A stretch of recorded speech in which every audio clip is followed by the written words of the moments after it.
Bueno, antes que res, presentar-me.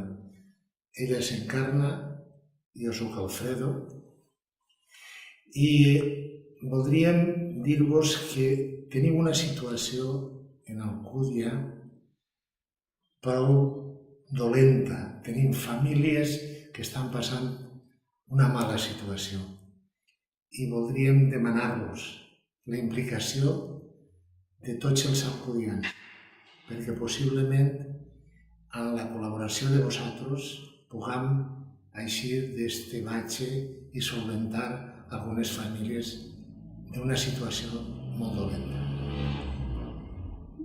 Yo lo que pasa es que, no sé, ante esta situación me siento muy triste porque sé que hay muchas familias que no pueden comer y sobre todo me acuerdo de los niños pequeños. Yo tengo una nieta y es la alegría cuando sale del colegio y me pide la merienda. Pero pienso en esas madres que no le pueden dar de merendar a los niños o esos pobres niños que van sin desayunar al colegio. Entonces pienso que tiene que ser muy doloroso para todas estas familias.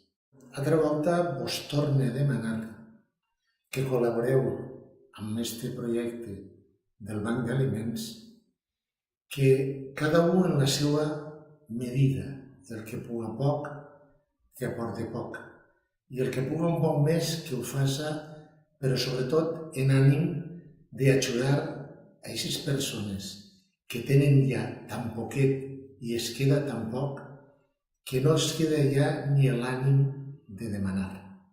Gracias. Bueno, yo os pediría también, como mi marido, que ayudéis. Porque yo tengo una referencia, cuando era pequeña, pues yo nací en los años 40, entonces había tan poco que carecíamos de todo. Pero las personas los vecinos, éramos todos muy solidarios. El que tenía, pues no sé, un trozo de pan que le sobraba, había un niño que me le daba. Entonces, por favor, ayudad si podéis.